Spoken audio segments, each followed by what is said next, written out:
Assalamualaikum warahmatullahi wabarakatuh. Perkenalkan, kami dari kelompok 10 yang beranggotakan Ria Kusumawardeni, Widi Hastuti, Jessica Amanda Febriani, Medi Anggraini, dan saya sendiri, Tarita Sarli Anjani, akan membacakan hasil dari diskusi kami yang berjudul Akhlak dalam Agama Islam. Akhlak dalam agama Islam. Pengertian akhlak. Menurut istilahnya, akhlak adalah sifat yang tertanam di dalam diri seseorang manusia yang bisa mengeluarkan sesuatu dengan senang dan mudah tanpa adanya suatu pemikiran dan paksaan. Dalam KBBI, akhlak berarti budi pekerti atau kelakuan. Akhlak secara terminologi berarti tingkah laku seseorang yang didorong oleh suatu keinginan secara sadar untuk melakukan sesuatu perbuatan yang baik. Akhlak adalah bentuk jamak dari kata khuluq, berasal dari bahasa Arab yang berarti perangai, tingkah laku atau tabiat. Tiga pakar di bidang akhlak yaitu Ibnu Maskawih, Al-Ghazali, dan Ahmad Amin menyatakan bahwa akhlak adalah perangi yang melekat pada diri seseorang yang dapat memunculkan perbuatan baik tanpa mempertimbangkan pikiran terlebih dahulu. Seseorang dapat dikatakan berakhlak jika timbul dengan sendirinya didorong oleh motivasi dari dalam diri dan dilakukan tanpa banyak pertimbangan pemikiran, apalagi pertimbangan yang sering diulang-ulang, sehingga terkesan sebagai keterpaksaan untuk berbuat. Apabila perbuatan tersebut dilakukan dengan terpaksa, bukanlah cerminan dari akhlak. Dalam Ensiklopedia Britannica, akhlak disebut sebagai ilmu akhlak yang mempunyai arti sebagai studi yang sistematik tentang tabiat dari pengertian nilai buruk, baik, seharusnya benar, salah, dan sebagainya tentang prinsip umum dan dapat diterapkan terhadap sesuatu. Selanjutnya dapat disebut juga sebagai filsafat moral. Pengertian akhlak menurut para ahli dalam Islam. Menurut Ibnu Maskawih, menurutnya akhlak ialah halin nafsi da'iyatul laha ila af'aliha min ghairi fikrin wala ruwiyatin, yaitu sifat yang tertanam dalam jiwa seseorang yang mendorong untuk melakukan perbuatan tanpa memerlukan pemikiran dan pertimbangan. Menurut Abu Hamid Al-Ghazali, akhlak ialah sifat yang terpatri dalam jiwa manusia yang darinya terlahir perbuatan-perbuatan yang dilakukan dengan senang dan mudah tanpa memikirkan dirinya serta tanpa adanya renungan terlebih dahulu. Menurut Ahmad bin Mustafa, akhlak merupakan sebuah ilmu yang darinya dapat diketahui jenis-jenis keutamaan, di mana keutamaan itu ialah terwujudnya keseimbangan antara tiga kekuatan, yakni kekuatan berpikir, marah, dan syahwat atau nafsu.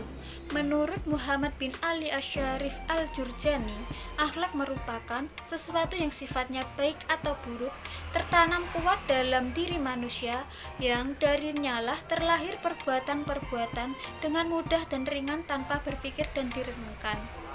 Macam-macam akhlak. Akhlak dibedakan menjadi dua golongan, yaitu satu, akhlakul karimah. Akhlakul karimah yaitu akhlak yang terpuji, merupakan salah satu golongan macam akhlak yang harus dimiliki setiap umat muslim. Seseorang yang memiliki akhlak terpuji biasanya akan selalu menjaga sikap dan tutur katanya kepada orang lain dan merasa bahwa dirinya diawasi oleh Allah. Contoh dari akhlakul karimah adalah kesopanan, sabar, jujur, dermawan, rendah hati, tutur kata yang lembut dan santun, gigih, rela berkorban, adil, bijaksana, tawakal, dan lain sebagainya. Sebagai umat muslim, sudah seharusnya kita selalu menjaga akhlakul karimah dalam menjalani kehidupan sehari-hari. Yang kedua adalah akhlakul masmumah. Akhlak masmumah yaitu akhlak tercela yang merupakan salah satu tindakan buruk yang harus dihindari dan dijauhi setiap manusia karena dapat mendatangkan mudarat baik bagi dirinya sendiri maupun bagi orang lain. Akhlak tercela sangat dibenci oleh Allah dan tidak jarang orang yang memilikinya juga tidak disukai oleh masyarakat di sekelilingnya. Contoh dari akhlak akhlakul mazmumah yaitu sombong, iri, dengki, takabur, aniaya, gibah, dan lain sebagainya. Karena akhlak ini dibenci oleh Allah, maka sebagai umat muslim yang taat harus menghindari perbuatan yang dapat menghasilkan akhlak tersebut. Akhlak dalam bidang ekonomi. Tujuan Islam dan dakwah Nabi adalah untuk menyempurnakan akhlak manusia. Para pelaku ekonomi dalam melakukan kegiatannya juga harus memperhatikan akhlak sebagai panduan dalam kegiatannya. Setiap muslim perlu berperilaku sesuai dengan ajaran Islam atau mewujudkan perilaku homo islamikus, yang berarti moral atau akhlak Islam menjadi pegangan panduan mereka yang menentukan suatu kegiatan adalah baik atau buruk dan perlu dilaksanakan atau tidak. Muhammad Abdul Manan menjelaskan bahwa falsafah moral Islam tidak bisa dilepaskan dalam pembangunan sistem ekonomi Islam. Jadi, umat muslim harus menerapkan norma-norma Islam dalam perilaku dan kegiatan ekonomi. Moral Islam dalam perekonomian terdapat 4 prinsip, yaitu 1. Prinsip ketuhanan atau tauhid. Prinsip ini menjadi kunci utama dalam perekonomian Islam karena mengantarkan manusia dalam kegiatan ekonomi untuk meyakinkan bahwa harta yang berada pada manusia adalah milik Allah Subhanahu wa Ta'ala, yang antara lain dipertahankan oleh pemiliknya dan diberikan sebagian pada yang membutuhkan. Prinsip tauhid yang menghasilkan keyakinan kesatuan dunia dan akhirat mengantarkan manusia tidak hanya mengejar keuntungan semata akan tetapi untuk mendapatkan ridho Allah Subhanahu wa Ta'ala. 2. Prinsip etika. Masyarakat muslim tidak bebas dalam memproduksi segala sumber daya alam karena terikat pada buhul akidah dan etika mulia.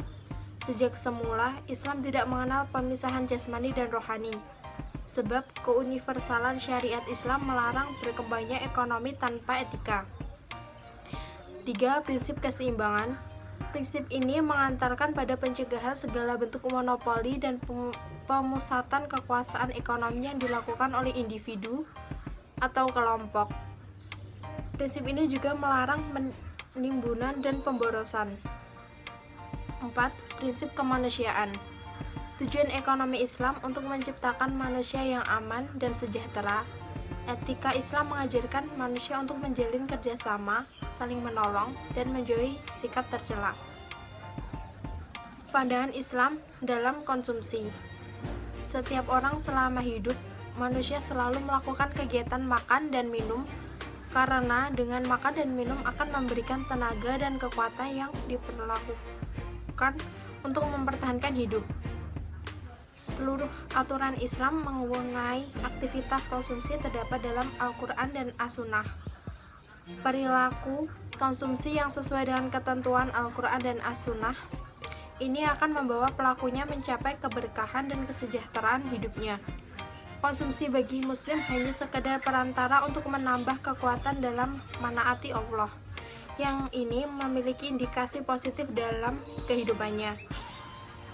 Prinsip konsumsi dalam Islam. Konsumsi Islam senantiasa memperhatikan konsep halal haram, komitmen dan konsekuen dengan kaidah-kaidah dan hukum-hukum syariat yang mengatur konsumsi agar mencapai kemanfaatan konsumsi seoptimal mungkin dan mencegah penyelewengan dari jalan kebenaran dan dampak mudarat baik bagi dirinya maupun orang lain.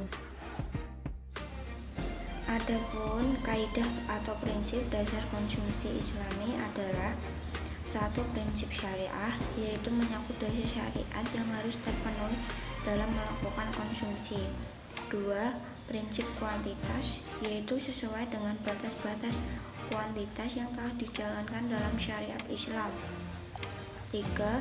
Prinsip prioritas, di mana memperhatikan untuk kepentingan yang harus diprioritaskan agar tidak terjadi kemudaratan. 4. Prinsip sosial, yaitu memperhatikan lingkungan sosial yang di sekitarnya sehingga tercipta keharmonisan hidup dalam masyarakat. 5. Kaidah lingkungan, yaitu dalam mengkonsumsi harus sesuai dengan kondisi potensi daya dukung sumber daya alam dan keberlanjutannya atau tidak merusak lingkungan. 6. Tidak meniru perbuatan konsumsi yang tidak mencerminkan etika komunikasi Islami. Pengertian bisnis sudah banyak diungkapkan oleh berbagai ahli. Melihat dari asal katanya, bisnis berasal dari bahasa Inggris yang berarti perusahaan, urusan atau usaha. Dalam buku pengantar bisnis karangan Bukhari Alma, Buhes and Harper menyatakan business is the organized effort of individual to produce and sell for a profit the good and service that society needs. Secara umum, kegiatan ini ada di dalam masyarakat dan ada dalam industri. Orang yang berusaha menggunakan uang dan waktunya dengan menanggung risiko dalam menjalankan kegiatan bisnis disebut entrepreneur. Untuk menjalankan kegiatan bisnis, maka entrepreneur harus mengkombinasikan 4 macam sumber, yaitu material, finansial, human, dan informasi. Istilah bisnis dalam Al-Quran yaitu al-tijarah, dalam bahasa Arab tijarah, berawal dari kata dasar tijr, tajara, tajjaran, wan tijarata, yang bermakna berdagang atau berniaga. Menurut Ar-Raghib Al-Asfahani dalam Mufradat fil Ghabri Al-Quran, at-tajirah bermakna pengelolaan harta benda untuk mencari keuntungan. Etika bisnis Islam. Etika bisnis Islam adalah akhlak dalam menjalankan bisnis sesuai dengan nilai-nilai Islam, sehingga dalam melaksanakan bisnisnya tidak perlu kekhawatiran, sebab sudah diyakini sebagai sesuatu yang baik dan benar. Nilai etik, moral, susila atau akhlak adalah nilai-nilai yang mendorong manusia menjadi pribadi yang utuh. Apabila nilai etik ini dilaksanakan akan menyempurnakan hakikat manusia seutuhnya. Setiap orang boleh punya seperangkat pengetahuan tentang nilai, tetapi pengetahuan yang mengarahkan dan mengendalikan perilaku orang Islam hanya ada 2, yaitu Al-Quran dan Hadis sebagai sumber segala nilai dan pedoman dalam setiap sendi kehidupan, termasuk dalam bisnis.